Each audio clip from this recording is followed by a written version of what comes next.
గంజాయి వాసన రోజు రోజుకి గుప్పుమంటోంది. ఒడిశా నుంచి గంజాయిని స్మగ్లింగ్ చేస్తున్న ముఠాను పట్టుకున్నారు పోలీసులు.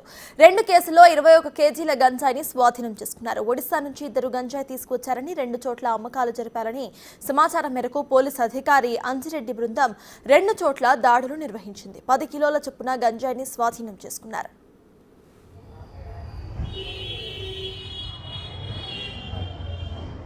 ఇక్కడ ట్విస్ట్ ఏంటంటే గంజాయి పోలీసుల కంట పడకూడదని రోహన్ సింగ్ అనే వ్యక్తి 10 కిలోల గంజాయితో సహా పూజా గదిలో దేవుళ్ల ఫోటోల వెనుక పెట్టుకున్నాడు. ఎప్పట్లాగే దేవుడి గదిలో ప్రత్యేక పూజలు సైతం చేశాడు. ఇంట్లో ఎక్కడా గంజాయి దొరకపోవడంతో చివరగా పూజ గదిని పరిశీలించారు పోలీసులు. దీంతో గుట్టురట్టయింది.